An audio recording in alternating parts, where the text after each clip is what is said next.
Okay, so welcome everyone. For those of you that don't know me, my name is Anna Crowe. I'm one of the client relationship directors at AMS, supporting the PSR framework. Thank you for joining us for the final chapter in our thought leadership series on the future of workforce and talent. Over the past couple of sessions, we've explored the evolving landscape of public sector talent, the challenges that have been posed by persistent skills shortages and the wider market challenges, and also the opportunities that lie in rethinking traditional workforce models. Today, we bring that journey to a close with a focus on practical solutions for building resilient workforce strategies. This roundtable is about moving ideas to action and sharing real-world examples, proven approaches and lessons learned from organisations that are leading the way in strategic workforce planning.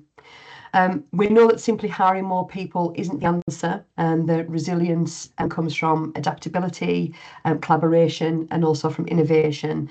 It's about using data and technology to make smarter decisions and designing workforce strategies that are fit for the future. We're absolutely delighted to have an expert panel with us today from across public and private sectors who will share how they've tackled these challenges head on. But before we begin, I'm delighted to introduce our chair for today's session, Mr. Tim Campbell. A familiar name and face to many, I'm sure. Tim is a distinguished business leader, investor and champion for inclusive leadership, talent development and financial empowerment.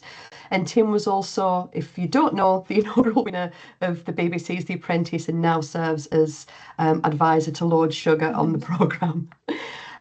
Tim's ability to be able to connect ideas and action and bring the best out in panel discussions makes him the perfect person to guide us through this final chapter in our series of what promises to be a rich and insightful conversation.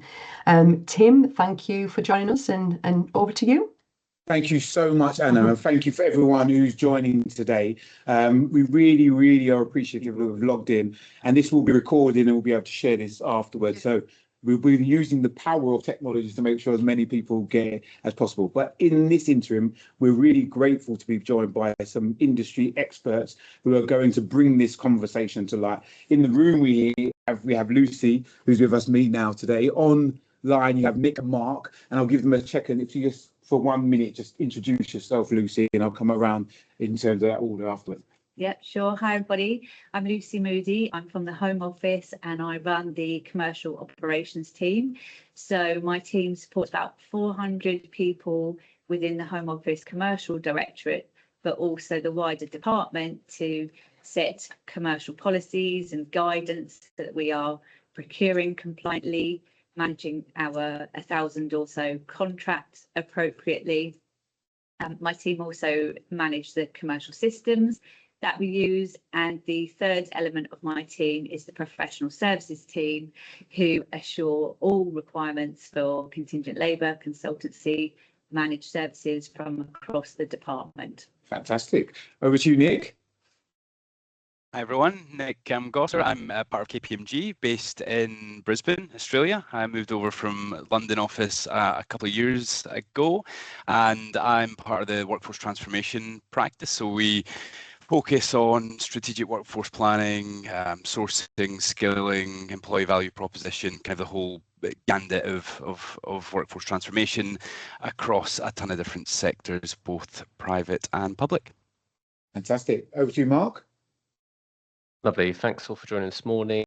Mark Jackson from Nationwide Building Society. I head up the Future Workforce team. So that's a combination of owning the methodology and approach on strategic workforce planning for the whole organisation, and then combining that with understanding our existing skills within the workforce, so you can do kind of some capability skills gaps. So we've got the tooling that enables you to log your skills, as well as then having the good consultancy with the business around what they might need in the future.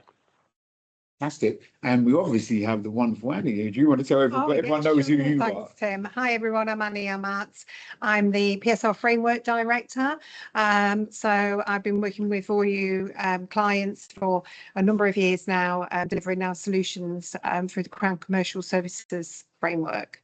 Fantastic. So as you can see, everybody here is an expert, and I want as many questions as possible from there. Now you've told me what you've had for breakfast. Those who joined late, you won't understand that. But if you told me what you've had for breakfast, it's really about focusing on how we can really take advantage of the opportunities that the future of work has, and also how we're making sure that we're resiliently set up for that. And I suppose that's probably where we want to start in terms of looking to the future about what does the world look like going forward from where we are today. So I'm coming over to you, Nick, first. So what does a resilient workforce mean for you in your organisation? So the organisations that we work with, resilient often means future-proofing as best they can to make them ready for the different possible futures. So in practice, this is often about thinking about the different kind of future scenarios that the organisations might take, either from a kind of strategic perspective or in terms of what might happen externally within the market, and having and being able to think about the long-term workforce needs and having capable people that can pivot their skills based on however those future scenarios occur. And I guess when I was thinking about this, a good example is a utility company that we worked with. They did a lot of work to identify the skill proximity between roles across their water business, their gas business, and their power business, with a view of being able to transfer their people across the different businesses based on how the business was pivoting. Fantastic. Lucy, same thing for you, really. Yeah, I mean, it can be difficult, I think, to future-proof in governments, and certainly in the Home Office, but I'm sure it's the same for other departments as well, because priorities change, not just when there's a general election, you can have a whole new party, but as we've seen recently, we just have a new Secretary of State come in at relatively short notice. So it is difficult. We do know, though, that we are addressing concerns for the public. So asylum at the moment is the top issue of public concern. But the Home Office is also leading on the Safer Street mission to have more neighbourhood policing, as well as delivering business as usual, issuing passports, issuing visas. You know, if we didn't do that, there would also be outcry. So it's really, I think, for Home Office about making sure we've got core skill set, but also being adaptable and then resilient to future changes as they come in. Fantastic. And Mark, before I ask you about how we prioritise all of these competing and challenging moving pieces, what does it mean for you in terms of resilient workforce? It's probably similar to, I like the term that Nick used there initially as like future proof. Like we've got a term sat within Nationwide, and again, it helps me in terms of knowing, am I doing the right thing with strategic workforce planning, which is, are we driving the most capable workforce?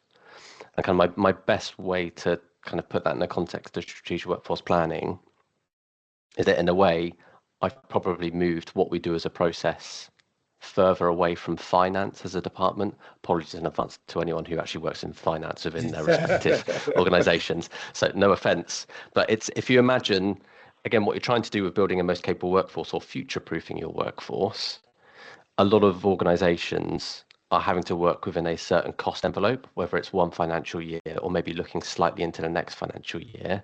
That's too narrow. This is all about long-term organizational goals, long-term workforce. So in a way, don't work within a one financial year or even two financial year period. Actually look at the people elements, the skills, the talent, and actually longer-term recruitment, your employer brand, the reskilling.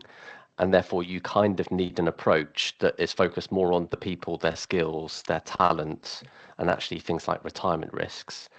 That's how I think you get there. It's less on the numbers and the costs. Actually, it's about the skills and how easily you can get people on that journey to reskill continuously with your strategy. And I suppose from that perspective, when you're thinking about strategy, those long-term organisational goals, they require to look at your workforce planning. But how are you prioritising the immediate needs, the things that are directly now the fires that are need to be put out, with those long-term plans and getting finance to push to a side and not worry just about a very restrictive cost envelope? Yeah, it's trying to be as collaborative with different stakeholders who you kind of admit are doing that firefighting. They've got operational issues and you're trying to get them to park those in any sessions you've got with them to still ask them the longer term issues and strategy. And as much as possible, what we try to do is connect it to customer strategy. So end customer, who is it? What are their needs? How are their needs changing? Again, it's like a typical kind of approach. So again, if anyone doesn't use it already, you've got the business model canvas type of approach, puts customer first, and actually finance and some of those bits comes last. It's more you base it on customers, your channel strategy, and then you do get into the detail of what about the people and the tasks and the jobs that they're doing. How do you think that will change? And therefore, what do you need to invest in them to deliver a first-class customer service in whatever field or sector you're operating in? So if you can get them focused on that as how your customer's changing, therefore, how do you need to pivot your work and the skills in your organization? Everything works around that, from your recruitment strategy, reskilling strategy, your partner strategy. That's how we seemingly kind of work out our capability gaps. So I love that. We didn't deliberately set that up as an apprentice style feedback, but actually looking and taking a business model canvas approach to a strategic plan is quite novel and innovative. When others are maybe looking at just what is most lucrative in terms of ROI, you're looking at what the customers need and the appropriate value propositions, and then looking at what workforce skills you're going to need to deliver against those propositions. Why was that a stance that you've taken? I think it's like learnings from just not getting it right first time round. So again, previous organization I worked in, we were doing some good stuff around skills in general. And you could see that I was working with areas of the business that needed some type of workforce plan, like a 3 to 5 year. We think we want to be known in the market for this particular type of industry or these type of skills. But it was all very much dedicated around, well, how much money do we need to go and spend on this? And let's just go and spend some money. But it wasn't so connected to ultimately what difference is it going to go and make. So if you can connect it to customers and you can then demonstrate the value you'd add back in, and we have measures on my team, so we're accountable for how we help the business. What does that then drive in terms of either cost efficiency because you're avoiding redundancies, for example, or actually you can show you've added value back into a particular product because of the skills we brought in. That means we've got real value we add back into the business, and then just benefits actually, who do we move on to next? What is there from a customer perspective that needs to change next in our organization? That's really helpful. And I think if nobody hasn't utilized or explored the business model canvas, I think that's a really great takeaway tool that people should be Googling just now, just to have a look. Don't use ChatGPT, it'll give you the wrong answers, right? Go and actually search the real thing. So Nick, I think what Mark's highlighted there is that culture is really important, because unless there is an open culture around incorporating new ways of looking at stuff, that may not land necessarily, and it can be quite restrictive in certain organizations. If we've only done things like this, coming with innovative, novel approaches might be quite new. What have you done or seen work for you around fostering a culture that embraces that continuous learning, development, and adaptability?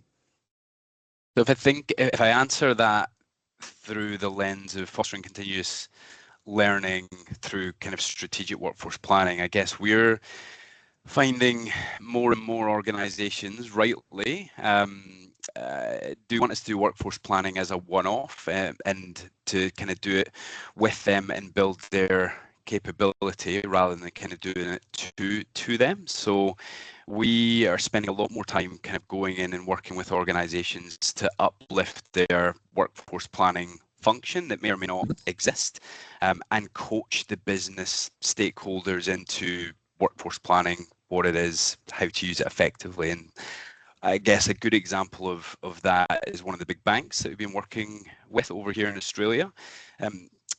After they established their SWP frameworks, they came up with a framework, like ways of working approach. They came up with like a bunch of tools and templates of how to use different parts of workforce planning. They went on I think they called it like a stakeholder, an SWP stakeholder engagement tour. Like tour gave it like a hip rock vibe. Not really. That it was didn't. Cool. No, yeah. It was cool. I promise. But I think the interesting thing in that was, so they spent time with like HR business partners, with finance team. Sorry, Mark. With data analytics reporting team, different business stakeholders, and basically went through explaining what SWP, why it's important to them. But I think the cool part was actually a bit of a kind of case study or worked example of like, here are the templates that you should use at a point in the SWP process that's relevant to you. And that was a kind of really good way of learning, teaching, coaching, uplifting the capability of the organisation to do SWP. So making it as clear as possible about how we engender this new way of working is a really clear way to get people to follow. If they don't know what they're supposed to do, how are they expected to give out the result? And Lucy, from your perspective, I didn't deliberately want to look in the direction of the Home Office when I thought very clear structures, but it is clear around the structure because of the stakeholders you have and the very public profile of getting things right, and sometimes if things don't go right. So how and what is your attitude around risk, and how do you prioritise looking around today against making sure you're ready for tomorrow? Yeah, you're right, because we can't afford not to deliver ultimately. So that is the balance of risk. Is if we've got a new priority, we will normally seek to fill that. If it's short notice, we may need to fill that through external resource, while balancing, can we restructure internally? Can we have permanent staff working alongside external staff, just so we can, meet that kind of firefighting situation? But what we are starting to do more and more is look at how we can grow talent as well. So we've had some really successful apprentice schemes within the Home Office, cross department, but also we have also in commercial. And in terms of innovation, we're also looking at recruit, train, deploy type schemes. Again, very successful following a pilot that we ran in commercial. We've run about 3 tranches now where you need that commitment to invest in long-term skills planning, but ultimately we've had some really good people, and it's a scheme we're promoting to other professions as well. Fantastic. And I think apprentices, and you can keep me straight if this works for you, apprentices often get felt that they're new entries to an organisation, but apprenticeships can be delivered against existing workforce as well. Absolutely. Are you finding that within? Yes, it's offered to existing employees as well, sort of level 4 and upwards to existing employees. But the take up has more been from people wanting to come in at entry level. We've had huge success, really, lots of interest, not just people maybe straight out of school or university, but also people looking for that kind of career change. Bring with them a whole different skill set as well, which is very much needed in the department. Fantastic. And how is data shaping some of your decision making processes? Because sometimes it's seen that the solutions are coming from an omnipotent foreseer into the future who can just look into that crystal ball and then make a right decision because of their gut. But actually data drives a lot of the decision for you. And how's that playing a part? So we've recently run a project to improve the data that we have around our contingent labour workforce, and that's really helped because that's enabled us to really share with HR and other functions where we're using externals to support the permanent workforce, and where we might have those skills gaps as well. So that's been really helpful. We need now to turn our attention to our managed services workers, because we know we rely heavily on them as well. But I'll be honest, we are working off Excel spreadsheets when it comes to managed services, and we really only have the data around the requirements that my team receive. So we've got to work on that. But we're looking across what's available to us, and we know there'll be things like resource augmentation when that comes online, and some of those workers will be on field glass, which we can then use to complement contingent labour data. And we'll be looking at the PSR predictive analytics information as well, which we haven't used as much as we could, but we do want to get our heads around that a bit better, and also share that with HR, share that with the senior officials out there in the business, so that we can see what we've had and see what our trends are, and help us to understand what they're going to be going forward. Fantastic. And can you share some of the data points that are important when you're assessing making decisions? Are you looking at churn? Are you looking at different levels throughout the organisation? What are the data bits that you look at that might be useful to people? The thing I think we focus on the most is the skill sets. So what is it that we're buying in? Because that might feed our future needs. So we may still need to continue to buy in if we can never attract permanent staff, but actually, do we need to build a skills plan for the future for permanent staff? So again, an apprentice scheme or a recruit, train, deploy scheme. We do also look at which areas of the business are heavily reliant on external resource, and then the types of grade. I mean, the data's great because you can chop it anyway. Yes. So it's really helpful. Yeah. It's just for my team sort of sitting in commercial, it's knocking on the doors of HR and the senior officials to say, look, we can now share this with you. You know, what do you want to do with it? How can we help you? How can we help you refine what you're going to need going forward? Fantastic. And Nick, what is some of the technology that you're using in terms of assisting with this workforce transformation? Yeah, well, certainly tech is critical to workforce transformation. I can't think of a couple of times in the last couple of years where we've delivered the strategic workforce planning piece of work without tech, meaning more kind of qualitative consultation-based approach, which has served a purpose, but I don't think is anywhere as powerful as using tech with some of the data that kind of Lucy alluded to. And I guess I'm sure many of you will agree with the following, which is SWP is a decision support mechanism, not a decision making mechanism. And so kind of using technology and data to kind of use that as an evidence base is really important. I guess specifically talking kind of technology that we've used, the most common ones are things like Anaplan, Tableau, Power BI. I think Anaplan and Tableau, it requires more specific expertise and kind of licensing and costs, but are really powerful technology for scenario planning and kind of getting into the detail of like modeling and forecasting the workforce you need in the future. Power BI, I think it gets a bit of a bad rap. I mean, it's not as sophisticated, but it's easier to use and access often, and it has pretty good visualization, and actually you can do a good bit of kind of scenario planning and kind of forecasting future demand as well. So that's a little bit of kind of the tools and the tech that we've used. And Mark, same question for you. What's tech and how is tech influencing some of your decision-making processes? Yeah, spot on, and support the Power BI one, by the way. That's exactly what my team do in terms of data visualization. It's simple tooling to go and use, and we've used things like Tableau before and ClickSense. That my easiest way to frame it from like a bit of a tech and bring it back to what Lucy mentioned on some of the data sources. If you've got the typical terminology in strategic workforce planning of your buy, build, borrow, your buy, you need some type of external labour market data source. So again, things that we would use is like we would work with AMS, for example, other organisations to bring in that labour market data to inform our strategy, our employer brand. From a build perspective, that's where we lean on our internal talent marketplace. That is the capturing of our existing skills to understand the skills we already have. And if you wanted to close some gaps, you can then do some skills adjacency, skills inferencing to understand. Here is actually where you can shift from one type of technology or skill set to another, or do you need to uplift a particular capability? And then from a borrow perspective, if we're using the same skills language taxonomy, then you've got consistency in the way that you understand those partners who are coming into your workforce and doing some work. You can understand, well, actually, what are we hiring them to go and do? What are the skills we need? And how does that then set against our permanent workforce? So there's some data privacy reasons why we can't go and ask them to do exactly what we ask our permanent colleagues to do on our internal talent marketplace. But from a hiring and raising a requisition, we can ask, or from a hiring perspective, what is it we're looking for from a partner and the skills? Because clearly that's a gap we've got in our permanent workforce that we can't close.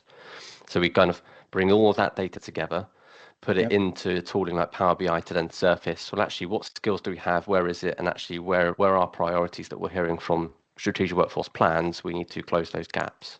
And like the kind of one of those powerful tools we've got there is probably the internal talent marketplace, because the bit that I think most organizations don't realize, or when you're thinking about how do you then get your skills logged across your permanent workforce, my advice would always be don't just stick it in your HR information system. So it's your Oracles, your Workday, SuccessFactors, etc. If you do that, it will feel like a tick box exercise. Whereas actually what you need is for something that kind of is an incentive. There's a reason to kind of give it back to your workforce to say, if you do this, we're going to present you with all the learning, the mentors, the projects, as well as the permanent opportunities that your skills connect to. So you're constantly evolving with the organization and it's personalized in the same way that you give feedback to a Netflix, Spotify, whatever consumer tools you use, it's exactly the same.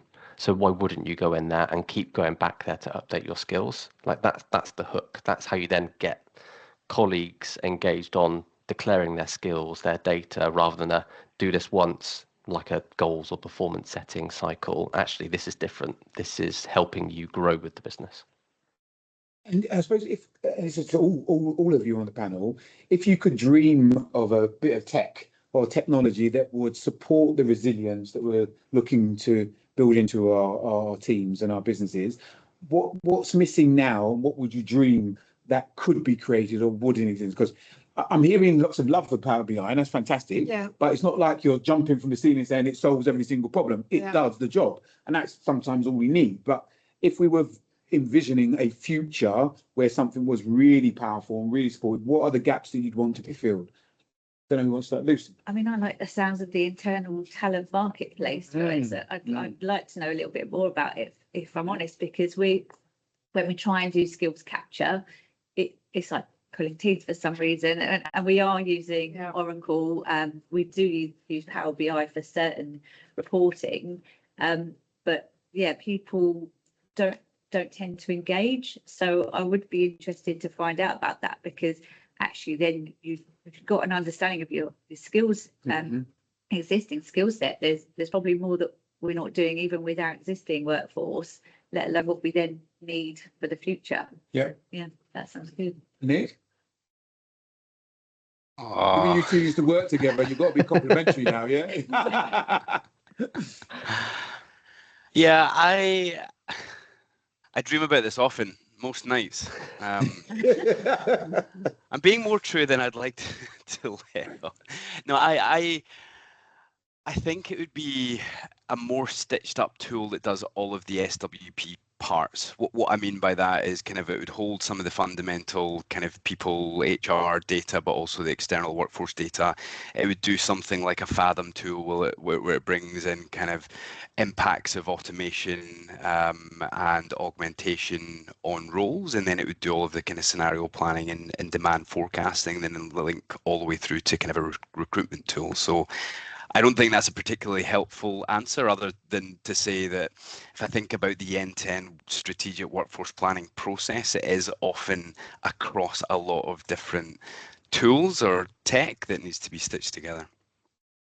No, I think that makes perfect sense. And I think the area that we want to go into now is about that collaboration. How do we make sure that things are working across the business and not just in silos? And I suppose, Lucy, coming to you, how have cross-sector collaborations or partnerships helped overcome some of the challenges that you've either talked about or, in Nick's case, dream about at night? Yeah, I think historically we've had a lot of silo working in the Home Office, and so commercial didn't always used to speak to the other functions of the department. Mark encourages that. Don't talk. I know. No, I mean, sorry, I'm thick camp, because since we've started talking more regularly to HR, finance, also our project delivery team and the digital team, it's felt like we can achieve more together. So we're closer at the upfront when we're looking at what it is we need to buy in. You know, we'll all give a view on that. We'll all assess whether we've got the right approach and whether we've got the funding. and that's really working all the way through, really, to managing how it's being delivered on the ground. And it's felt that we're kind of stronger as a collective than when we weren't even sharing data previously. So definitely within Home Office we've got better partnerships, a lot more collaboration, and it also means when we're talking to the business, you're kind of talking as one. They're not getting a different message from different enabling functions, which has been really important as well. And is that important to have the buy-in from the tone from the top to support that? Because you can have a champion who believes this is going to be champion, but if there isn't that buy-in from senior leadership, then that can be quite hard, no? Yeah, definitely, because you know, we can set all of the policies and guidance, but actually if it's not being followed, then it's pointless to have it. So you do need that kind of champion to say this is the right approach, I support this approach, especially with so much going on Yeah. in the Home Office. If you kind of got that steer from the top, it's easy to follow through. Fantastic. Nick, to you, what's our partnership and collaboration work for you? A pretty interesting one was some work we did with a justice sector client, and I guess their problem statement was they're really struggling to attract and retain kind of psychologists, health, occupational therapists type workforce. So just really hard to get in the market, and they'd done a lot of the kind of traditional sourcing levers around kind of recruitment, talent acquisition, increasing pay, those kind of things. And so we helped them to come up with more innovative ways to source talent. And there's two things we did. One of them, or ideas that we came up with, one was develop a inter-agency mobility option. So this was basically creating a pathway between different public sector agencies, between that agency and other agencies, I mean, and that had similar workforce needs, and basically allow a kind of temporary contract between those two agencies, and that was possible under like the Public Sector Act, and it was a case of kind of developing some agreements, but it was a way of kind of sharing the common workforce needs and challenges when there were spikes, which was pretty cool and pretty novel. And the other thing was enhancing university partnerships and student pathways. This sector, they'd done a bit kind of informally with universities, but it was really kind of making that more formal and having a really clear employee value proposition that they could go out and speak to students to say, this is a really cool career pathway to kind of build that funnel of talent. Thank you. And I suppose we've heard from all of you around some of the top level stuff that you're thinking about in terms of delivering. And I suppose it would be really helpful to me to understand some of the on the ground talent challenges that you're actually having to bring that to life, because I think the interesting perspective of some of the solutions is only going to be reinforced when we understand what some of those actual specific challenges were from talent pipeline or strategic planning in the real world. And in this safe space, it would be lovely. Well, it is being recorded, so be careful what you do say. But the reality, in this safe space, it would be really interesting to hear what some of those real life talent challenges are and how you're tackling those in the real world. Mark, if I could start with you. Yeah, there's probably a couple that come to mind in terms of strategic workforce planning projects that have been up and running for a little while now. So one is probably kind of just real cost avoidance, because the skills data that we kind of then capture from our workforce is surfacing opportunities to reskill. And when we can see a particular leader of a business area saying, actually, I think I've got a capability gap, or there's something coming in that means we've got to transform or reduce headcount, for example, instead of letting that naturally roll into a phase of change and redundancy, we can then work with our HR business partnering team to then look at the skills of that particular workforce. Have they declared them or not? And if they haven't done, then what's the common skills of their particular job codes? And then help them look for where we know from a demand planning perspective, there will be potential future recruitments that otherwise we just fill with that workforce and help reskill them into it. We give them the capacity to reskill them. That's led to millions of pounds worth of savings because we've done the cost avoidance of redundancy, and actually Nationwide as a workforce has just really high average tenure. So those redundancy costs on average are quite high. So the more we can work with those business areas in advance and say, actually, we can do this cost avoidance, and we work with them, that's a really good proof point. And it just means every financial year, we've always got something that is 10, 20-fold the cost of my team and any tech we bring in to do this work because of what we've managed to save the business. The other interesting one is probably diversity and different types of characteristics. And again, it's something that is traditionally seen as a bit of an afterthought or a second phase. Actually, put it at the front end, put it into your planning, and makes a real difference. So in one area of our business, they were looking to potentially do recruitment over the next 12 to 18 months. But instead of just going out with, let's just campaign and do kind of a big kind of volume marketing, we got them to consider their diversity challenges. Where they're behind on their measures and their outcomes. They had a different couple of particular metrics. One of them was senior female leadership. So what we did is then looked at the external market, brought in that data, looked at the skills they were looking to bring in, spotted that actually that's going to be a challenge for them, particularly female characteristics. So we got them to look at, again, the wording of adverts, the way we go out to market, even particular locations which had a greater proportion from a gender perspective. And we've ticked up 10% in terms of their senior female leadership in the last year. Oh.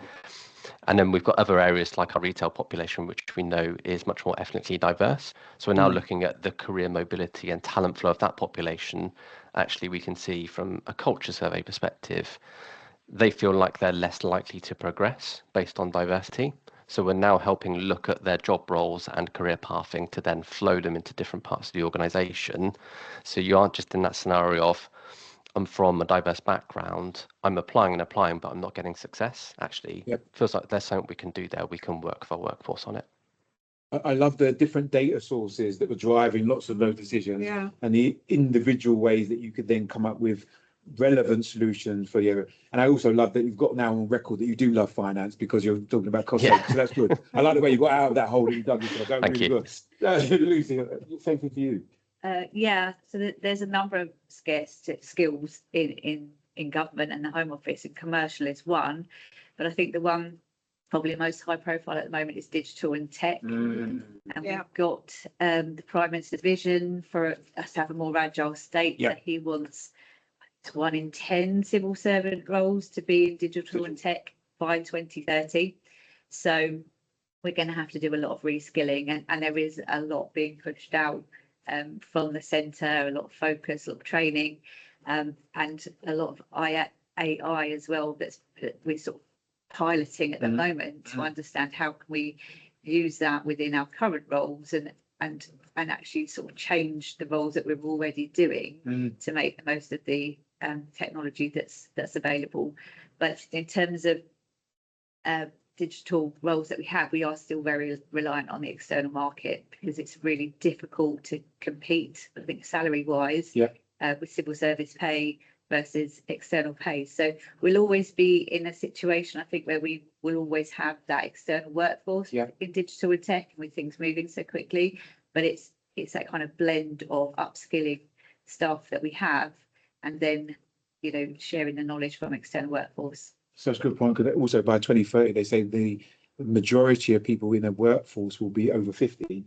So actually really thinking about the age profile of individuals and what they're, we're making no assumptions, but I just know I was logging on and I couldn't find where the IT code was to get in. Right? So we are having those more focused on, we've got multiple generations in work. That's also another dynamic that we're also talking about. So Nick, over to you.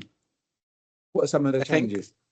I think the common challenges we're seeing is around kind of cost and technology transformation, and so kind of organizations really honing in on how they do things faster, quicker, cheaper, better, and clearly that has a workforce impact. And so it boils down similarly to what Lucy and Mark were saying in terms of really understanding the skill set of the organisation to try to say, well, if that's going to be cost challenges and working in a more kind of tech-enabled way, how can we try to avoid redundancy? So looking at people's skills and how they can be more effectively utilised. And I think there's one part that Lucy mentioned, which I agree with in terms of being more tech literate, if I can say it that way.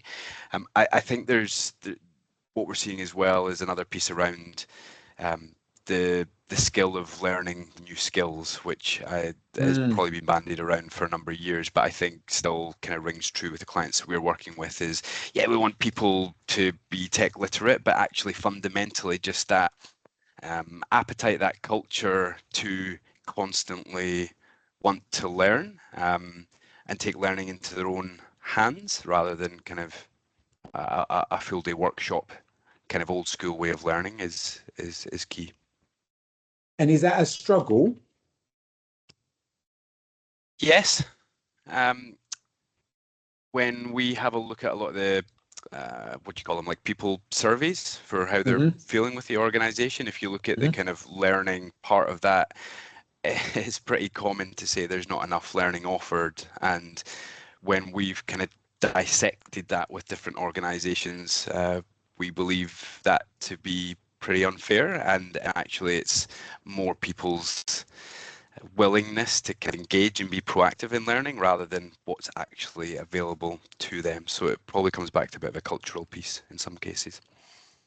Because we've had a question in from Charlotte, thank you, about the desire maybe to change in a particular direction because of what the strategic objectives are. How are you overlaying that or taking into consideration individual career aspirations? So I might be in one particular department and have a love for tech in another department. How are we bridging those pathways between what the business wants and what individuals desire from a career aspiration perspective? Mark?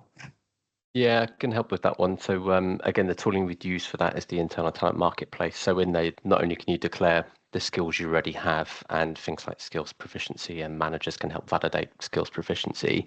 There's also sections for both what the skills are that you're saying you want to go and develop, and then even roles you would like to develop into. So we load in our job architecture, our job codes, job titles. Yeah. So you've got the real jobs of, currently I might be an economic crime investigator, but actually do I want to go and become a team manager within one of our contact centres? Yeah. So you can declare all of that. So across permanent workforce of about 18,000, I was just looking up at my other screen to see the latest stats. We've got about 25,000 skills that are listed in development. And then we've got a large number of roles you'd like to develop into. So it also means you don't have to be consciously looking at the latest career site job board to spot the opportunity. We have a weekly email that comes in to say, actually, that job as a team manager in the contact center, there's a live requisition.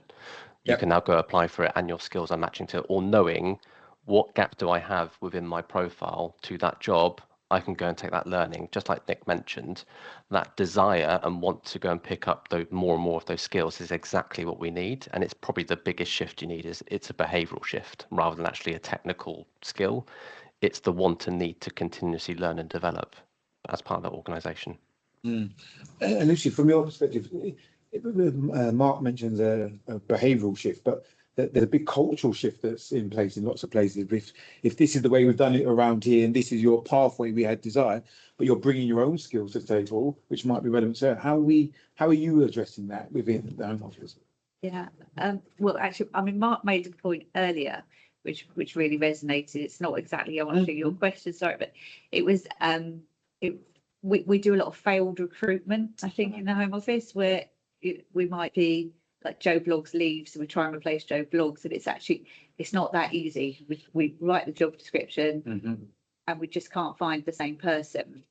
So I think the cultural change is about recognizing we have to be looking for something different, and we might have to come in at entry level and then build up that skill set. And I think, the cultural change as well is having that commitment and recognizing that we as an organization have to invest, because we can't just go out and find it on the shelf, that we need to shape it ourselves and grow from there. Yeah. And are you finding that as well, Nick, that from a cultural perspective, there needs to be a broadening of mindset about what people are bringing to the table and how we're developing people as well?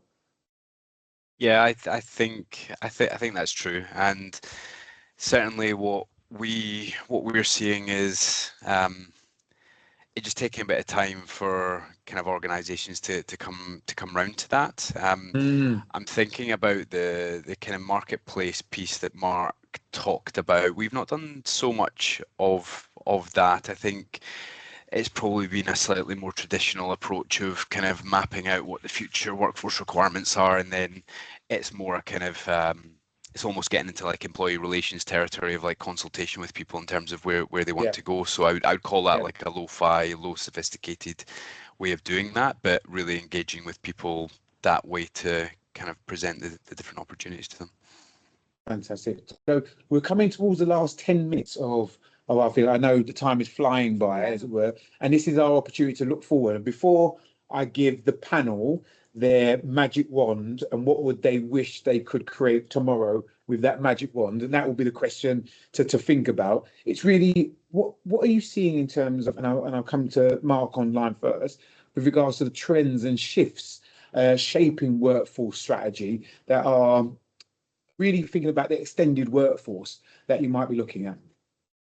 I know it's been mentioned briefly. I'm surprised it's not been mentioned more because it dominates every conversation, but AI is like the main thing. We tried to wait half an hour before we got AI in there. I think we've done really well in that regard, right? I know. I'm so sorry. And I've annoyed all the finance people already as well. I work really closely with finance, by the way. They're lovely people. Yeah, from an AI perspective, there's two aspects of it. And again, I'll try and use like strategic workforce planning terminology alongside it. So it's automation versus augmentation. So it is your bot versus your build. So effectively, in your planning, how much do you think tech's going to come in and potentially take away not just whole jobs, but particular tasks? And I think this is the future. It's the task analysis, task intelligence. So it's, in a way, skills is too granular. A whole job or a role is too big. You need the bit in the middle that's the task. So how will the work change is actually the task they do today and how you think they'll change in the future. We're finding that AI is helping us even analyze that aspect of our current job roles, how they might change in the future, so we can plan for it. But then it's very much a help understand not just what tasks are going to get taken away, so therefore reduce your headcount. Actually, it's a where does the tech come in and enhance your ability to do a job, deal with more complexity in those human elements, and then tell that story to your workforce as you kind of reskill them, move them into those areas. And actually, these roles become much more, as you said, it's much more behavioral, it's a culture change, less about the technical skills, just that basic digital experience that, again, Lucy and Nick have talked to, of get them used to the tech, embed it, give them time to learn and develop those skill sets. That's your nice blend of the automation versus augmentation. And you can plan for that, as opposed to, right, what we're going to do with this workforce, there's this new AI tool coming in. All right, we're going to need to chop off the headcount because we think it can save costs. There's loads of stuff in the market at the moment where they're kind of reneging on that. They're having to rehire people back in. So don't be so quick to bring the tech in and assume AI is going to solve your problem.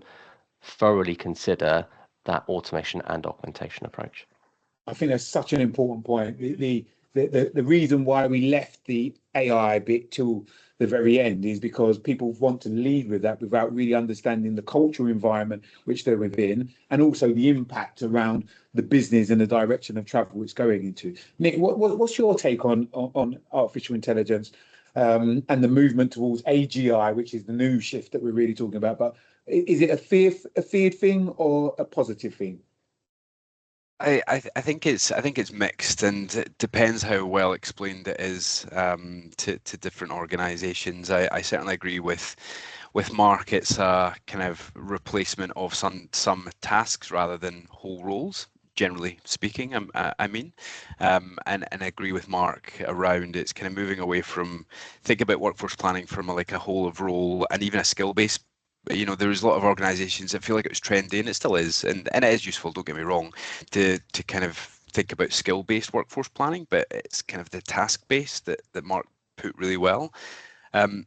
If I maybe just offer a slightly different kind of trend or view, Tim, in a slightly different direction, which is point you mentioned earlier, just around acknowledging the multiple generations of the workforce and the very different needs of that. I think from a workforce planning point of view, we know that attracting and retaining people is pretty difficult. We know that retaining good people also often comes down to kind of employee value proposition, what you offer people. And I think traditionally it's been, we just have like one single EVP, which is really good and it'll keep all of the good people. And actually the trend that we're seeing is needing to come up with almost multiple EVPs to different personas and or kind of generations of people. However you want to kind of group or categorize people into smaller buckets to be able to help with the attraction retention piece. I think that's so powerful, because the power of technology is allowing us to bespoke outputs for our workforce and their needs by being able to get that data and be really specific, rather than a sausage machine approach where everybody fits through, which often doesn't work in terms of what we're actually seeing. Lucy, from your perspective, artificial intelligence, good, bad, indifferent? Yeah, I think there's a lot of scope for our department certainly to use artificial intelligence, because there are a lot of repeat activities that are done across the Home Office, particularly kind of casework, but even in the functions, but such as commercial, we're exploring it. It is seen as generally a positive because we think that it can make us more efficient, it can give us more time to do the activities that AI can't do. But also, we are up against some really significant funding constraints at the moment, as all departments are. So if we're going to have to look at where we can necessarily cut headcount but remove headcount, then AI is seen as the tool that can help us to do that. So it's an enabler. Yeah. And I think that's the positive approach we're seeing from organisations who benefit. They see it, to Mark's point, how we augmenting it with what we already do really well, and to accelerate that, move that forward. So thank you, Ashley, for your comment, and we'll definitely follow up with that afterwards. But I suppose as we're coming towards the end, I am going to get into that visionary look forward kind of perspective from all of you. And you now are in charge of the world. You can do whatever. For firstly, I'd like you, one, to keep me alive, because that's important, but also I'd like you to define what you would see as a resilient workforce. What would that actually mean in the real world? What are the elements that would need to be in place? What would it look? What would a resilient workforce look like to you? And Lucy, if I start with you, and then I'll come to you, Nick, and then Mark afterwards. And I probably said it at the beginning, but an adaptable workforce that can move to the priorities of the day, can be quite reactive, and that does take a mindset change. Because we have been in these silos, so it would mean people would need to be open to reskilling. And I think, to an earlier point, there is loads of training out there. There are absolutely loads, but people either feel they don't have time or the inclination to undertake it. So we need to kind of be an organisation that would be very open-minded to retraining, working across the organisation to find out what other areas are doing as well, and then being more open to moving across that organisation. And making that proposition as attractive for both sides on the rather than it seeing we have to do this to survive, making it really attractive to the individual about the benefits that they're going to get. That it's not just a you need to, and it's not just a reaction. Actually, it's something that people want to do. Correct. Nick?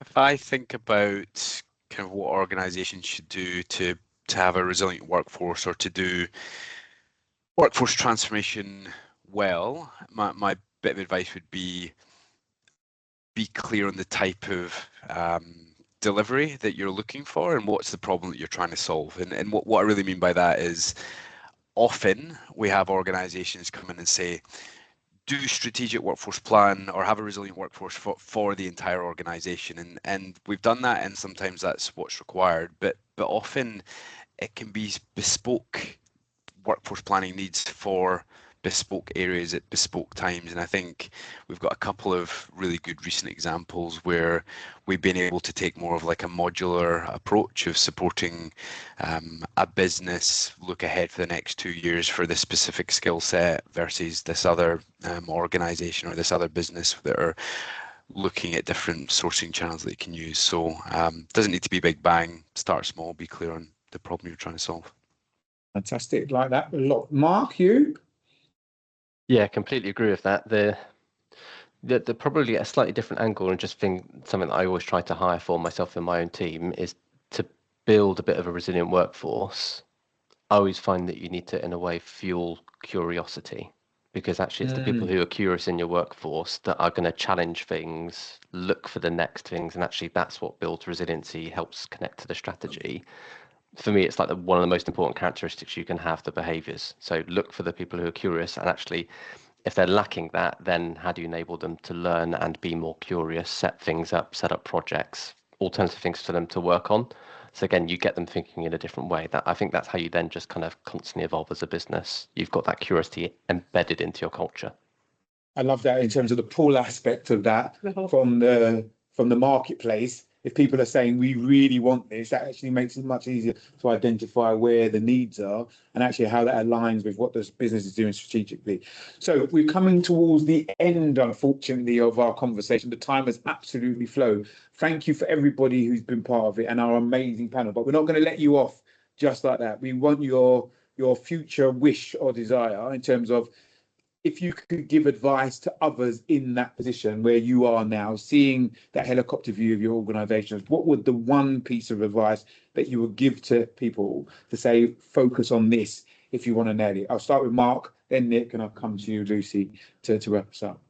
Yeah, just super quick advice is just get started with something, like try and get some kind of data in there and give it a go, Yep. pilot it, test it. And yeah, don't be so necessarily fixated on it's like a headcount piece. Like find any of the data you can do. It might be starting with the diversity data, like we've mentioned before, or if it's some kind of talent data, the recruitment data, get started with something and then build out with stakeholders, contract them in with here's something we think we can deliver on, like be a business stakeholder sponsor for us. So yeah, just get started with it. Fantastic. Nick? Start small and don't get hung up on the numbers being perfect. If they're directionally right in terms of the numbers and the skills that you need, then that's great. Don't get perfection in the way of good. I like that a lot. Lucy? Yeah, collaborate. So commercial know things that HR don't know, and HR know things that finance don't know. If you don't speak to each other, you won't be able to have that shared learning, and you won't be able to take that forward. So yeah, collaborate. Love it. Partnerships, collaboration. And remember, love finance, everybody. Love finance. Brilliant. Thank you so much, Jordan, and everybody else who has commented and everyone who's been part of it. Listen, this has been the last of and the final in the chapter of the Future of Workforce and Talent Roundtable series. And it's been filled with wonderful insights from our brilliant panel. So thank you very much, everyone, for all of you, Lucy, Mark, and Nick, for giving up your time. But for all the team who have organised it and everybody who's attended, thank you so much. We've got lots of insights that have come out from the conversation. I know I'll be getting on my business model canvas and making sure I've got all my research in the right place and making sure I'm listening to people, because I think that's what's coming from all of you, is listen to the workforce. The data's there, but listen to people and what they're actually saying. So from data-driven decision-making to the power of collaboration, innovation and strategy, we hope that you're leaving with a bit more than you had beforehand and making sure that you've got the numbers in place and you're looking after everyone where you are. Listen, thanks very much. Enjoy the rest of your day.